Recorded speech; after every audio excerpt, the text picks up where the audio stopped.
Selamat pagi teman-teman, saya Alicia Vandren Haryanto. Saya Maria Kristella. Saya Vinjo Vanka.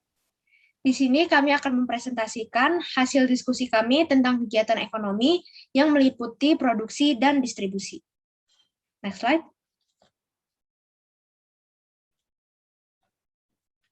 Yang pertama, apa itu produksi? Produksi merupakan kegiatan yang menciptakan atau menambah manfaat suatu barang dan jasa yang dapat digunakan untuk memenuhi kebutuhan. Dan di sini ada dua macam kegiatan produksi, yaitu produksi barang dan produksi jasa. Nah, perbedaan ini ada di bentuk atau sifat barang tersebut. Jika memproduksi barang, kita akan menambah manfaat suatu benda dengan mengubah bentuk dan sifatnya, sedangkan produksi jasa itu menambah manfaat suatu benda tanpa mengubah bentuknya. Next slide. Dan yang kedua yaitu ada faktor-faktor produksi. Faktor produksi ini adalah setiap benda atau jasa yang digunakan untuk menciptakan, menghasilkan, atau meningkatkan nilai guna suatu barang atau jasa. Setiap benda faktor produksi dibagi menjadi dua jenis, yaitu faktor produksi tetap dan faktor produksi variabel. Nah, yang pertama yaitu ada faktor produksi tetap. Faktor produksi tetap adalah faktor produksi yang jumlahnya tetap berapapun jumlah produksinya. Contohnya adalah mesin pabrik dan gedung. Yang kedua yaitu ada faktor produksi variabel. Di sini faktor produksi variabel adalah faktor produksi yang jumlahnya berubah-ubah tergantung besarnya jumlah yang diproduksi. Contohnya adalah bahan baku dan tenaga kerja. Next slide. Oke. Yang ketiga ada perilaku produsen. Di sini adalah yang dipakai adalah teori produksi, dan teori produksi ini adalah teori yang menerangkan sifat hubungan antara tingkat produksi yang akan dicapai dengan jumlah faktor-faktor produksi yang digunakan. Teori produksi juga merupakan teori yang menggambarkan perilaku produsen dalam menghasilkan barang dan jasa. Seorang produsen itu dituntut untuk berpikir sekreatif dan secepat mungkin dalam mengambil keputusan. Tetapi semua keputusan produsen tidak selamanya baik. Jadi seorang produsen harus bisa memperhatikan teori produksinya dan harus mengkombinasikan faktor produksi tetap dan faktor produksi variabel. Next slide. Nah, yang pertama yaitu ada produksi dengan menggunakan satu variabel bebas. Di sini kita akan memakai dua variabel, yaitu variabel bebas dan variabel tetap. Variabel bebasnya adalah tenaga manusia atau tenaga kerja, atau TK. Variabel tetapnya di sini adalah tanah dan mesin-mesin. Karena hanya terdapat satu variabel bebas, maka produsen hanya dapat mengubah tenaga kerjanya saat mengharapkan produksi yang besar. Pertambahan tenaga kerja akan menyebabkan total produksi dan produk marginalnya meningkat. Tetapi seiring bertambahnya tenaga kerja, marginal produksinya akan menurun sehingga mencapai titik nol. Inilah yang disebut dengan law of diminishing return. Next slide. Nah, di sini adalah kurva total produksi atau kurva dengan satu variabel bebas. Nah, di sini itu ada output atau total produksi, dan yang di bawah yaitu ada input, ini kurang, maaf. Nah, di sini kita misalkan kita membuat sesuatu barang, dan pertama kita harus membuat output atau produksinya. Jadi misalnya mesinnya 1 dan tenaga kerjanya 1, atau bisa juga tenaga kerjanya 2 dan mesinnya juga 2 gitu. Dan ketika memproduksi suatu barang itu pasti ada tambahan produksi. Nah, tambahan produksi ini adalah marginal product atau MP. Ini adalah di kurva kedua. Nah, karena tambahan produksi ini akibat juga dari tambahan dari tenaga kerjanya sendiri.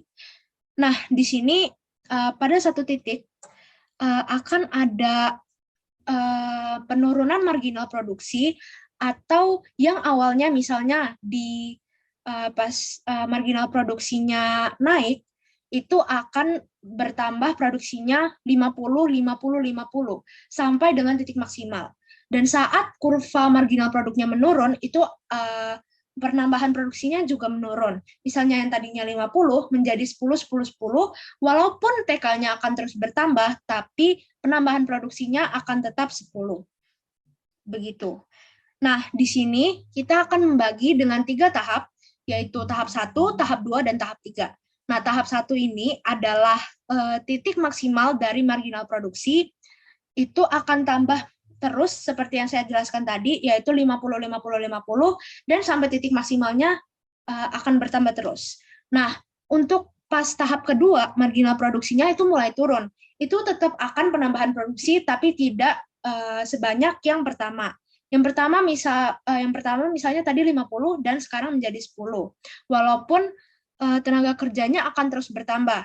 Dan total produksinya juga akan mencapai titik maksimal di sini. Nah, di tahap ketiga, yaitu kurva total produksinya, itu juga akan mulai menurun. Nah, di sini saya akan menjelaskan apa itu average product. Nah, average product ini adalah produksi rata-rata per unit. Nah, AP ini akan mencapai titik maksimalnya saat dia bersinggungan dengan MP atau juga bisa saat MP-nya lagi turun. Ini bisa dilihat di sini bahwa average product-nya bersinggungan dengan MP yang sedang turun. Nah, di sini bagaimana kita mencari average product? Nah, average product ini bisa dicari dengan total produksi dibagi dengan total tenaga kerjanya. Nah, kita misalkan di sini total produksinya ada 6 dan tenaga kerjanya ada 3, kita akan membagi 6 bagi 3, yaitu average product-nya berarti 2. Jadi kita akan menambah titik lagi di sini, yaitu 2. Nah, di sini tadi saya ada jelaskan bahwa law of diminishing return itu terjadi saat MP-nya 0. Nah, di sini yang saya bulatkan di tenaga kerja yang ke-12 itu terjadi law of diminishing return. Jadi sudah tidak ada penambahan produksi lagi dari perusahaan tersebut. Next slide, Vin.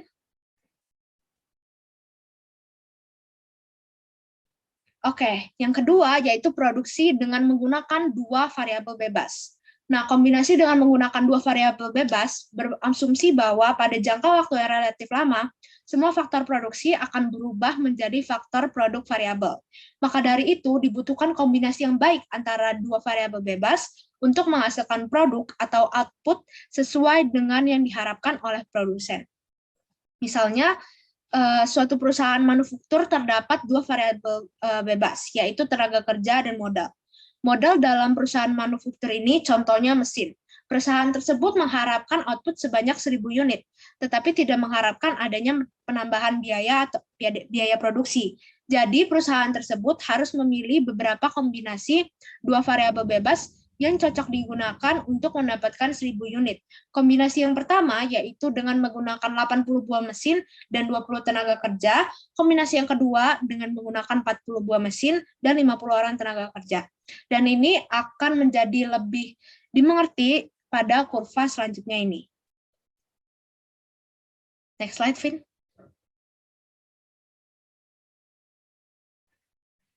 Nah, di sini adalah kurva tabel isoquant atau bisa dibilang tadi dengan menggunakan 2 variabel bebas. Yang pertama yaitu misalnya kita ada 5 tenaga kerja dan 5 mesin untuk membuat suatu barang. Nah, itu akan memunculkan titik A dan akan membuat kurva 1 yang sudah saya gambarkan di sini. Atau misalnya sebuah perusahaan itu mau mesinnya lebih banyak daripada tenaga kerjanya. Jadi mesinnya itu harus 7, tetapi tenaga kerjanya harus dikurangi. Nggak boleh 5 lagi, karena mesinnya sudah bertambah. Atau misalnya pemerintah meminta untuk setiap perusahaan untuk padat karya, yaitu tenaga kerjalah yang diutamakan. Jadi semuanya bergantung pada tenaga kerjanya, jadi tenaga manusianya yang lebih diutamakan. Misalnya, jadi walaupun tenaga kerjanya banyak, di sini kita harus mengurangi mesinnya, yaitu misalnya tenaga kerjanya ada 9 dan mesinnya jadi 2. Tidak boleh jika tenaga kerjanya 9, tetapi mesinnya tetap 7, itu tidak boleh. Tapi gimana kalau perusahaan itu memaksakan jika mesinnya tetap, tapi tenaga kerjanya bertambah gitu. Nah, misalnya di sini kita misalkan mesinnya ada 5 dan tenaga kerjanya ada 9. Gimana? Nah, tingkat output-nya ini atau targetnya ini akan berbeda lagi. Akan harus merubah strukturnya lagi sampai di 200 unit gitu. Dan biaya produksinya juga akan naik karena dia punya tenaga kerja dan mesin yang lebih banyak. Jadi kita harus merubah struktur dan merubah targetnya dari awal lagi. Nah, di sini gimana juga akan muncul kurva baru, yaitu kurva yang kedua. Nah, misalnya di titik E ini, misalnya kita juga mau membuat mesinnya 5, tetapi tenaga kerjanya 4. Nah, tenaga kerjanya kan kurang banget nih. Gimana kalau kayak gitu? Nah, kalau kayak gitu, pengerjaannya tidak akan maksimal dan tidak akan efisien. Karena yang efisien dan maksimal yaitu ada di kurva 1. Misalnya kita mau tenaga kerja dan mesinnya 5, itu harus mengubah unit targetnya lagi menjadi 70 unit. Padahal mereka itu bisa mengubah unit targetnya itu sebagai ke 100 unit. Tapi kenapa mereka malah milih yang 70 unit? Itu kan tidak maksimal. Dan itu yang harus dipertanyakan sebenarnya. Oke, itu adalah penjelasan singkat tentang produksi. Dan next slide, Vin. Selanjutnya akan dijelaskan oleh Stella. Saya Maria Kristella, saya akan menjelaskan tentang biaya produksi. Biaya produksi itu apa sih? Biaya produksi itu adalah biaya yang semua pengeluarannya dilakukan oleh perusahaan untuk memperoleh faktor-faktor produksi dan bahan-bahan mentah yang akan digunakan untuk membuat barang-barang yang akan diproduksi perusahaan tersebut. Pernyataan ini diambil dari buku Ekonomi Mikro, Teori Pengantar. Menurut jangka waktunya nih, biaya produksi dibedakan menjadi 2, yaitu biaya produksi jangka pendek dan biaya produksi jangka panjang. Next slide.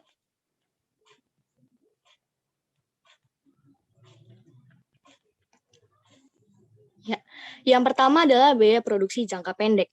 Dalam buku aplikasi matematika dan ekonomi untuk ekonomi dan bisnis yang ditulis oleh Putong tahun 2015 membagi biaya jangka pendek menjadi 3, yaitu biaya tetap atau fixed cost, biaya variable cost, dan biaya marginal atau biaya tambahan bisa juga disebut dengan marginal cost atau MC. Lalu, yang pertama adalah biaya tetap. Biaya tetap itu apa sih? Biaya tetap yang disebut juga fixed cost adalah biaya yang besarnya tetap. Berapapun jumlah produksinya, bahkan saat perusahaan tidak berproduksi pun, itu tetap sama. Contohnya apa sih? Contohnya itu adalah biaya modal, sewa kantor, dan biaya asuransi. Yang kedua adalah biaya variabel, atau bisa juga disebut variable cost. Adalah biaya yang besarnya tergantung pada jumlah barang yang diproduksi. Jadi pada saat perusahaannya tidak berproduksi nih, biaya variabelnya itu 0. Contohnya adalah biaya bahan baku, biaya tenaga kerja langsung, dan biaya bahan penolong. Yang ketiga adalah biaya marginal atau biaya tambahan, atau bisa juga disebut marginal cost. Adalah tambahan biaya yang dikeluarkan karena penambahan produksi sebanyak 1 unit. Next slide.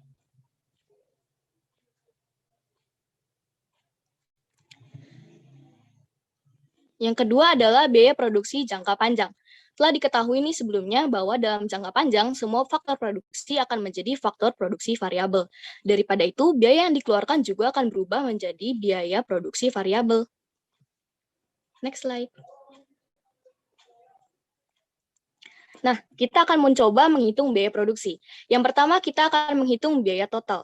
Biaya total ini dapat dihitung dengan menjumlahkan total biaya tetap dengan total biaya variabel. Dengan demikian, rumusnya seperti ini. TC sama dengan FC ditambah VC. Keterangannya adalah TC itu total cost atau biaya total, FC itu fixed cost atau biaya tetap, dan VC itu variable cost atau biaya variabel. Next slide.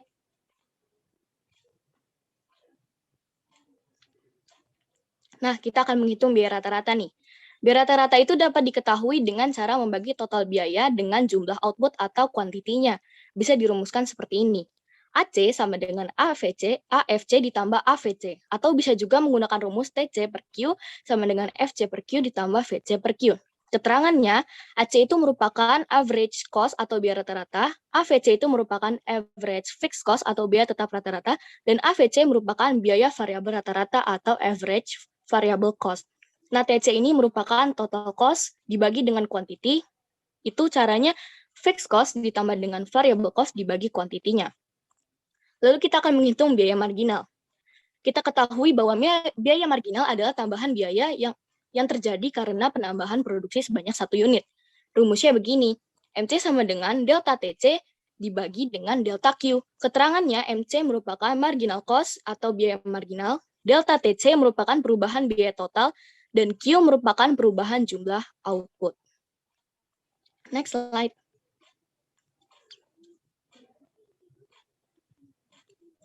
Perlu diperhatikan nih, gengs. Biaya total itu adalah seluruh biaya yang dikorbankan yang merupakan totalitas biaya tetap ditambah dengan biaya variabel. Biaya rata-rata adalah biaya yang dikeluarkan untuk menghasilkan satu unit produk dengan membagi total dengan jumlah unit yang diproduksi. Biaya marginal didapatkan dengan membagi jumlah biaya total dengan perubahan jumlah output. Next slide.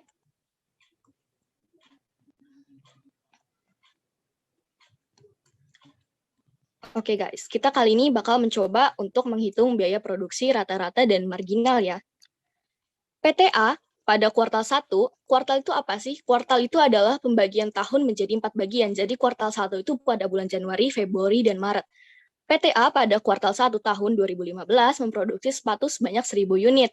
Biaya yang dikeluarkan oleh PTA untuk memproduksi sepatu itu adalah yang pertama biaya bahan baku sebesar 100 juta, biaya bahan penolong sebesar 25 juta, biaya tenaga kerja langsung sebesar 15 juta, biaya sewa mesin sebesar 6 juta, dan biaya asuransi pabrik sebesar 12 juta.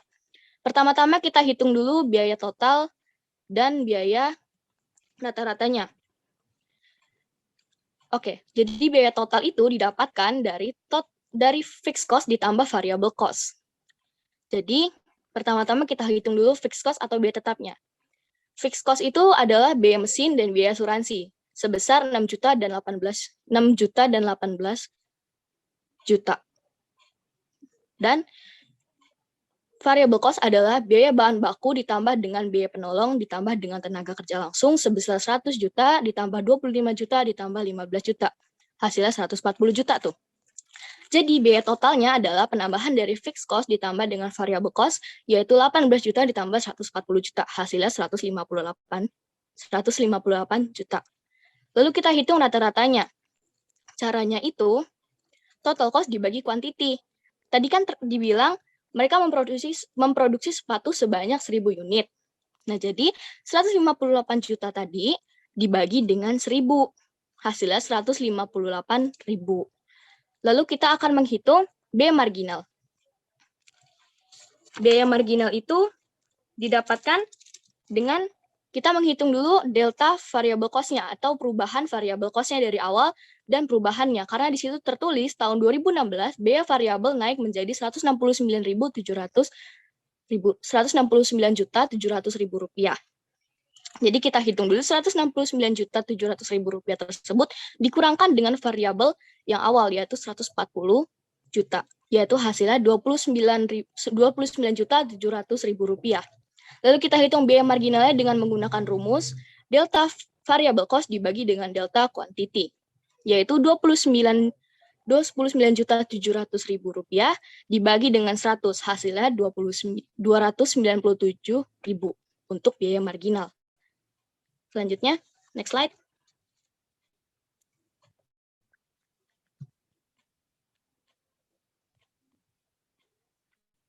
Oke, laba maksimum. Laba didefinisikan dalam dua cara, yaitu ilmu ekonomi murni dan akuntansi. Menurut ekonomi murni nih, laba adalah peningkatan kekayaan seorang investor sebagai hasil penanaman modalnya, setelah dikurangi biaya-biaya yang berhubungan dengan penanaman modal tersebut. Tapi kalau menurut akuntansi, laba adalah selisih antara harga dan penjualan dengan biaya produksi. Laba dapat dihitung dengan mengurangkan penjualan dengan biaya produksi atau dapat dirumuskan seperti ini. P sama dengan TR dikurang TC. P itu merupakan laba, TR itu merupakan total penerimaan atau penjualan yang didapatkan dengan mengalihkan harga jual per unit dengan banyaknya unit yang terjual atau P dikali Q. TR itu merupakan total revenue, dan P itu produksi, Q itu quantity. TC itu merupakan biaya total atau total cost. Next. Oke guys, jadi kali ini kita bakal bahas tentang contoh laba maksimum. Misalnya, CV Melati adalah sebuah perusahaan penerbitan dan percetakan di kota C. Pada bulan Maret 2015, CV Melati berhasil menjual 20.000 eksemplar novel dengan harga jual 50.000 per eksemplar. Besarnya biaya tetap untuk menghasilkan 20.000 eksemplar novel adalah sebesar 100 juta dan biaya variabel per unitnya itu sebesar 20.000. per unit ya, bukan semuanya. Hitunglah laba yang didapatkan CV Melati pada bulan Maret 2015. Jadi kita pakai cara yang pertama, yaitu P sama dengan total revenue dikurang total cost. Yaitu total revenue-nya itu merupakan pengalian dari produksi dan kuantiti, yaitu 50.000 dikali 20.000. Hasilnya 1 miliar tuh.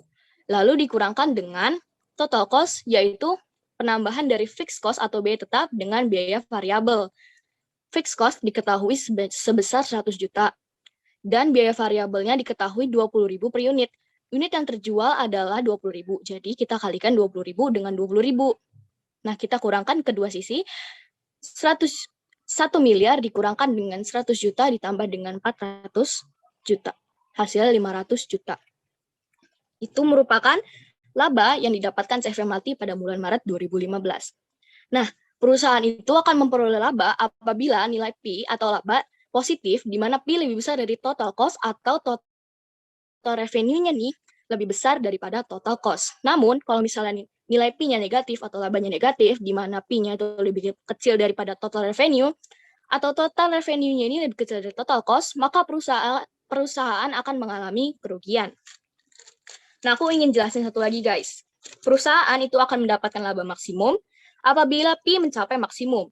Untuk menghitung laba maksimum, terdapat 3 macam pendekatan, yaitu pendekatan totalitas, rata-rata, dan marginal. Dalam pendekatan totalitas dan rata-rata, itu akan memperoleh laba maksimum bila penjualan mereka maksimum. Jadi kalau nggak maksimum, laba nggak akan maksimum, guys. Tapi kalau yang pendekatan marginal, laba maksimum akan tercapai saat penerimaan marginal atau marginal revenue itu sama dengan biaya marginal atau marginal cost. Nah, selanjutnya.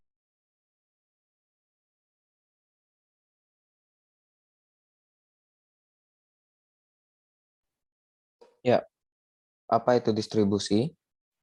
Distribusi adalah hasil dari kegiatan produksi yang dilakukan akan disalurkan kepada konsumen melalui kegiatan distribusi. Dalam KBBI, distribusi berarti penyaluran, pembagian atau pengiriman kepada beberapa orang atau ke beberapa tempat.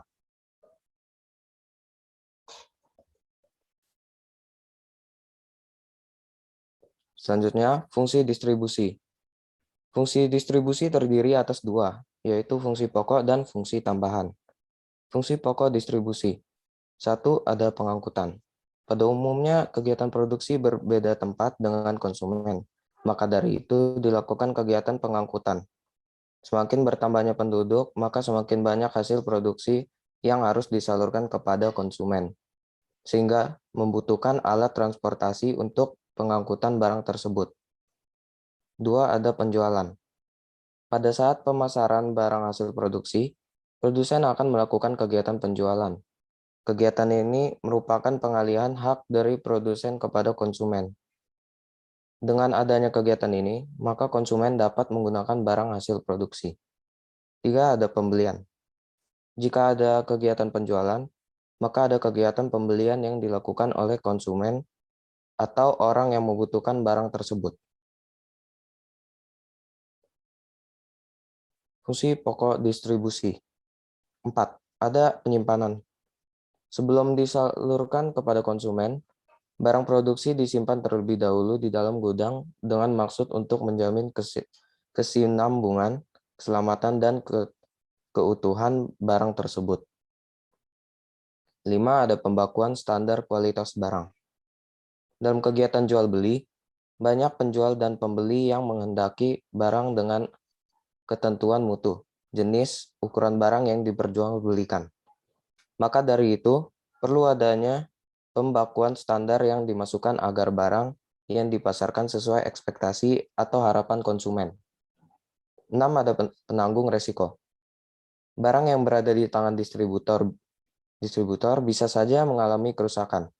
Risiko kerusakan barang tersebut merupakan tanggung jawab distributor.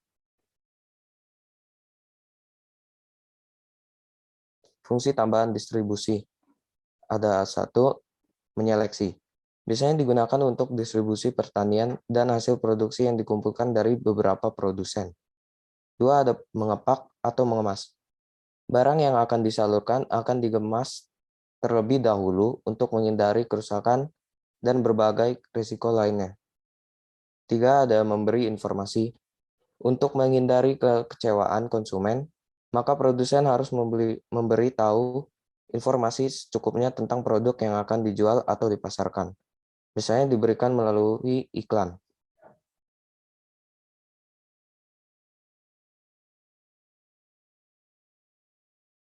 Ya, sistem distribusi. Sistem distribusi ada dua, yaitu sistem distribusi distribusikan langsung dari produsen kepada konsumen, dan sistem distribusi tidak langsung. Sistem ini menggunakan perantara untuk mendistribusikan barang hasil produksi, sehingga produsen tidak bertemu langsung dengan konsumen. Lembaga saluran distribusi. Lembaga saluran distribusi, perantara, atau penyalur adalah individu, lembaga, atau organisasi yang melakukan sebagian kegiatan penyampaian barang dari produsen ke konsumen. Terdiri dari lembaga utama, yaitu perantara pedagang dan perantara agen, dan lembaga penunjang, lembaga pengawas, transportasi, pembungkusan, pergudangan, asuransi, periklanan, dan lembaga keuangan.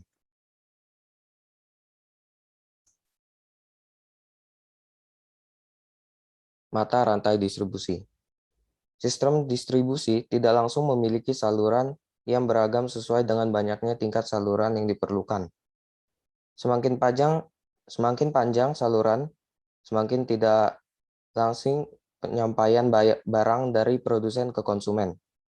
Panjangnya mata rantai saluran distribusi menentukan tingkatan tidak langsungnya sistem saluran distribusi. Mata rantai distribusi untuk produk-produk konsumen berbeda dengan mata rantai distribusi untuk produk-produk industri. Ya, mata rantai distribusi produk konsumen. Sesuai gambar di samping, keterangan yaitu yang 0 itu produsen ke konsumen. Rantai distribusi jenjang kosong ini digunakan untuk jasa, peralatan rumah tangga, kosmetika, serta minuman kesehatan. Yang rantai distribusi jenjang 1 yaitu dari produsen ke pengecer dan diteruskan ke konsumen. Digunakan untuk produk pakaian, mebel, serta peralatan rumah tangga. Ada lagi rantai distribusi jenjang 2 dan 3, yaitu dari produk, agen, pengecer, dan diteruskan ke konsumen. Dan yang jenjang 3 dari produsen, agen, ke pedagang besar, ke pengecer, dan diteruskan ke konsumen. Rantai distribusi jenjang 2 dan 3 digunakan untuk barang kebutuhan sehari-hari, stasioneri, dan obat-obatan. Ya, mata rantai distribusi produk industrial. Keterangan rantai distribusi jenjang 0, yaitu produsen ke pemakai industri. Rantai distribusi jenjang 0 ini digunakan sebagian besar untuk produk industrial, peralatan, dan mesin utama, jasa, serta pesanan dalam jumlah besar. Dan ada lagi rantai distribusi jenjang 1 dan 2. Rantai distribusi jenjang 1 ini adalah produsen ke distributor. Dan rantai distribusi jenjang 2 yaitu dari produsen ke agen. Rantai distribusi jenjang 1 dan 2 digunakan untuk produksi industrial supplies, sebagian kecil peralatan, dan pesanan dalam jumlah sedikit atau sering. Faktor-faktor yang mempengaruhi distribusi. Faktor pasar dipengaruhi oleh pola pembelian konsumen, atau jumlah konsumen, letak geografis konsumen, jumlah pesanan, dan kebiasaan dalam pembelian. Ada lagi faktor barang. Barang berkaitan dengan nilai unit, berat badan,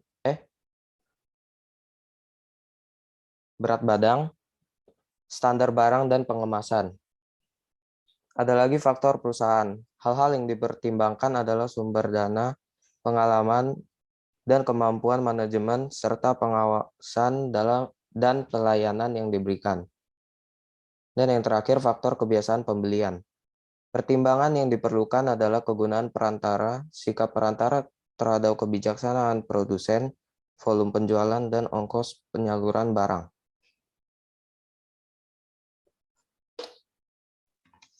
Di sini kami meminta maaf apabila ada kesalahan di materi atau penjelasan, dan kita juga meminta maaf jika ada kesalahan dari kata atau huruf yang ada di PPT tersebut. Dan sekian dari kami kelompok 4, kami mengucapkan terima kasih. Terima kasih.